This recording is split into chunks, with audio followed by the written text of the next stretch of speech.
Tonight on the 31 Nights of Halloween Horror, being a professional dancer is hard work. It's even harder when someone's trying to teach you the dance of death. Tonight's movie, Murder Rock.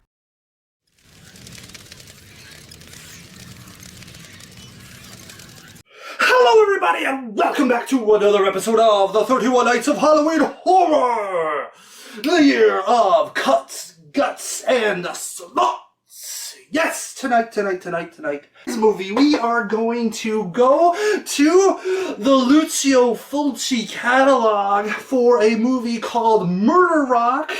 And it is definitely a rockin' movie, not necessarily hard rock, but it is a giallo that centers around a group of dancers at a I guess a prestigious dance school at this university, college, whatever, and they are competing for spots on this big deal national dance thing. I don't even know if they really described what it was, but anyways, so high-end competition, and of course, for some reason, some of the top dancers are starting to be killed. And, well, the police are kind of wondering, like, what's going on? And is it because one of the other dancers is trying to make their case a little bit easier for the committee? Or is there something else more sinister happening behind the scenes? Perhaps maybe it has something to do with the creepy administrator who has cameras all over the place and who may or may not be involved with certain dancers in the dance class. Or perhaps it could be the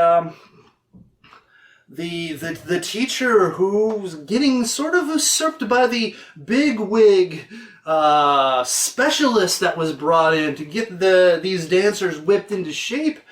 Or perhaps it's someone entirely different. Maybe someone from one of the people's pasts that may or may not have been involved in a past tragedy. I don't know. But all I know is that the movie has a lot of dancing, a lot of musical numbers, and sort of this wonderful kind of magical feel to it. And let's get into those scores, shall we? Violence and gore. I am going to give this a 1 out of 5. Yeah, it's a Lucio Fulci movie that really doesn't rely on a lot of blood and gore.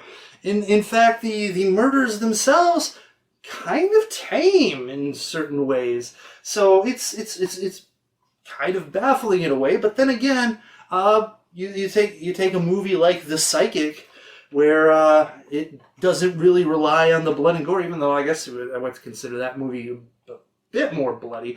But no, this one is definitely driven more by the visual and narrative elements outside of the actual stabby elements. So 1 out of 5. Shock value, 2 out of 5. There is a couple jump moments in this movie, a couple moments that are really kind of eerie and tense, but also the kind of the reveal at the end, which unfortunately I kind of figured out, but still I thought it was well played. So 2 out of 5. Maybe if I didn't figure it out, the shock value might have been a little bit higher, but anyways, it makes sense though, so that's a bonus, especially with considering giallos. So 2 out of 5. Moving on to plot. I'm going to give this a solid 3 out of 5. Perhaps it loses a bit of momentum in the second act because it was kind of like, you know, you would have dance number, introduce victim, victim gets killed, dance numbers, introduce victim, victim gets killed, which, I mean, I guess could be, you know, sort of redundant after a while, but it did have action. It did have, it did draw you in, and he lost a bit of momentum in the second act with the storyline of, you know, the high-end dance teacher who was brought in to whip these people into shape. Her role in this movie starts to be a little bit more tedious, I feel, because you get this story about her having this dream, and then she sees like an article or a billboard advertisement, and she recognizes the guy from my dream, and now I'm obsessed with this thing, and it just sort of felt like somewhat out of place. And I understand where it does fit in the plot, but the problem with this portion of the movie is that it sort of just, you don't get a lot of, like, there's not a lot of, action going on. There's not really a kill kind of going on in this situation, and it just sort of just slows the movie down enough that you start to get a little bit like, okay, let's get on with it, maybe a little bit. I don't know. Anyways, I mean, I do know. So, 3 out of 5. Otherwise, if they would have buttoned that up, maybe get another kill mixed in with that, it probably would have been a bit higher. But anyways, those things are tough for a movie because you built up this momentum and then you just kind of like started grinding to a halt. So yeah, anyways, 3 out of 5. Acting, I'm also going to give this a 3 out of 5. I love the acting by the guy who plays the lead detective. I think he's great. I think the sort of creepazoid superintendent guy, I think he does a pretty good job. I also like the dancers, and the choreography is really good. And also, there's this guy looks like Cillian Murphy. He literally looks like Cillian Murphy. But it can't be, because he would be like 4 years old, or maybe not even alive when this comes out. I don't know. I don't think it'd be impossible. It's uncanny in a way. Anyways, for the most part, yeah, very solid 3 out of 5. Moving on to Nudity, and I'm going to give this a 3 out of 5 as well. I mean, the first kill, happens in the sort of locker room shower area, so of course you've got that, and you've got the wonderful dancers, and honestly the way that the kills go, like I said, not very bloody, but sticking a pin into their heart, and then them dying from that is I guess maybe a bit more violent than I'm giving it credit for. Maybe a horrible way to die. I mean, they are chloroformed, but it's just like, and so they're women. So when anyway, you get the idea. There's a lot of breasts in the movie. So 3 out of 5. Enjoyment factor is going to be a 3 out of 5. I really do enjoy Lucio Fulci movies. I think he does have a visual flair to him, not as pronounced as, let's say, a Dario Argento, but this movie is beautifully shot. It has this sort of almost dreamy quality in the beginning of the movie, in like the first act. It loses a bunch of that in the second act. The second act is definitely the weakest part, but the ending does make up for a lot of that. So very enjoyable. Probably one of his lesser known movies, because you're more thinking about his super violent gore fest, his zombie movies, but definitely a solid movie that you should check out, especially if you like giallos. Anyways, so 3 out of 5 enjoyment factor. My overall impression, though, is a 2.5 out of 5. Just objectively, that slowdown in the second act, it's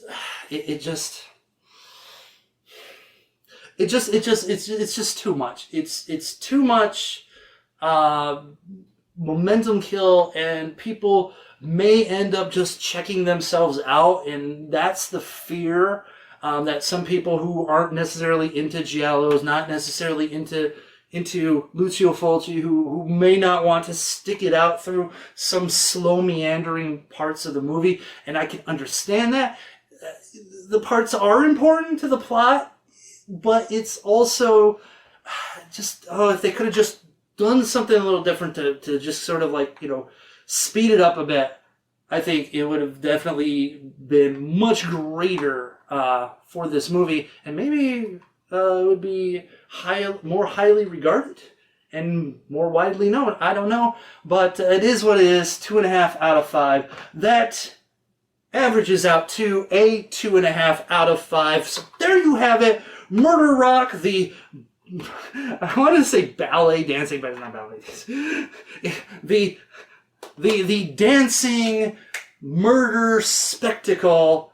Tell me what you think in the comment section below. Did you like the movie? Did you not like the movie? Do you agree with me? Disagree with me? Don't forget to do all the regular YouTube stuff. Blah blah, bell, subscribe, comment, all that garbage. I don't know. I'm losing my mind. This year has been. Last year was a trial. This year is just like been draining energy-wise, but for a lot of different reasons. Now, anyways, thank you again for watching another episode of the 31 Nights of Halloween Horror, and as always, stay scary, internet, and